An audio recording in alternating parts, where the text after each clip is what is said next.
চব্বিশের গণ অভ্যুত্থানের একটি বাঁক বদলকারী দিন 18 জুলাই। সেদিন ঢাকা পরিণত হয় মুহুর্মুহু গুলি, টিয়ারশেল আর সাউন্ড গ্রেনেডের শহরে। সড়কে ঝড়ে অন্তত 29 তাজা প্রাণ, আহত হয় কয়েক হাজার। আর এসব আড়াল করতে বন্ধ করে দেয়া হয় মোবাইল ইন্টারনেট। সেদিন নিহত আহতের অনেকেই ছিলেন বেসরকারি বিশ্ববিদ্যালয়ের শিক্ষার্থী। দিনটিকে তাই পালন করা হচ্ছে প্রাইভেট ইউনিভার্সিটি রেজিস্ট্যান্স ডে হিসেবে। আরও জানাচ্ছেন সুলতান মাহমুদ আরিফ।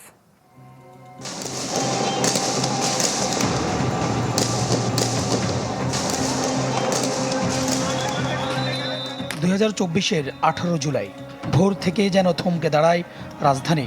সকাল থেকে রাত সংঘর্ষ, গুলি, আগুনার ধোঁয়ায় আতঙ্কের নগরীতে পরিণত হয় ঢাকা। বৈষম্য বিরোধী ছাত্র আন্দোলনের কমপ্লিট শাটডাউন কর্মসূচি ঘিরেই রণক্ষেত্রে পরিণত হয় গোটা রাজধানী। তীব্র সংঘর্ষ হয় উত্তরা, রামপুরা, মিরপুর 10, শাহবাগ, ফার্মগেট, কারওয়ান বাজার, সায়েন্স ল্যাব ও ধানমন্ডিতে।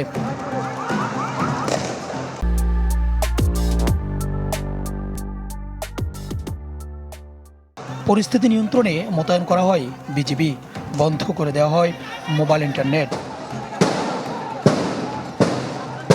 বাংলাদেশের মানুষকে ভার্চুয়াল দুনিয়া থেকে বিচ্ছিন্ন করে চালানো হয় বড় বড় হত্যাযজ্ঞ।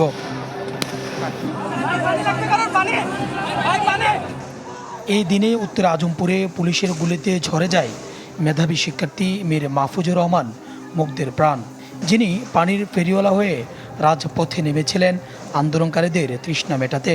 তার হৃদয় বিদারক মৃত্যু নাড়িয়ে দিয়েছে প্রতিটি বিবেকবান মানুষকে। বিভিন্ন সূত্রের তথ্য মতে 18 জুলাই একদিনেই অন্তত 27 থেকে 29 জন প্রাণ হারান, আহত হন 3000-এরও বেশি মানুষ। আমার বুকে গুলি মারছে, আমি এমনি দাঁড়াইছি, সামনে যায় আমার হাতে দুইটা ছাত্র আহত। আমাদের সাথে একজন এখনো 18 জুলাইয়ের রক্তাক্ত সে দিন এবং ক্ষতচিহ্ন বয়ে বেড়াচ্ছেন অনেকে। কিছুক্ষণ পরেই মৃত্যুবরণ করে, তখন আসলে এই দৃশ্যটি দেখার পর কারোই মনের অবস্থাটা আর ওই জায়গাতে ছিল না যে এখানে থাকলে কিনা আপনার এই আন্দোলনে আর পিছু হটার কোনো চিন্তা আসতে পারে। আমাদের কাছে তো কিছু নাই, নিচে ইট পার্টিকেল আছে, যা আছে পাথর মারতেছিলাম। তো ওইখান থেকে ভিতর থেকে ও হইলো লুকায় মানে ভিতর থেকে একটু বাইরে হয়, তারপর গুলি মারে, টিয়ারশেল মারে, গুলি মারে, এরকম চলতেছে। ওই দিন হইলো পুরো একটা রণক্ষেত্র আমরা দেখছি। 2 বছর পেরিয়ে গেলেও কাঙ্ক্ষিত স্বপ্ন পূরণ না হওয়ায় হতাশ রাজপথে আন্দোলনকারী সাধারণ শিক্ষার্থীরা। প্রায় 250 স্প্রিন্টার আমার শরীরে এখনো বিদ্ধ, সেই দগদগে ঘা এবং সেটির মানে চিকিৎসার যেই ভার সেটি এখনও বয়ে বেড়ায়, কিন্তু নিতান্তই বিন্দুমাত্র কোনো ধরনের সুযোগ সুবিধা রাষ্ট্র থেকে বা সরকার থেকে আমি গ্রহণ করিনি। তো হাসিনা গেছে, প্রথম প্রত্যাশা আমাদের পূরণ হয়েছে। এখন দ্বিতীয় প্রত্যাশা সেটা হলো সিস্টেমের, মানে মেনলি আমাদের সিস্টেমটা বেটার হোক। ইতিহাসে কিছু দিন থাকে যা শুধু ক্যালেন্ডারে লেখা থাকে না, লেখা থাকে মানুষের স্মৃতিতে।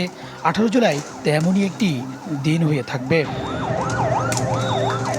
সুলতান মাহমুদ আরিফ, চ্যানেল 24, ঢাকা।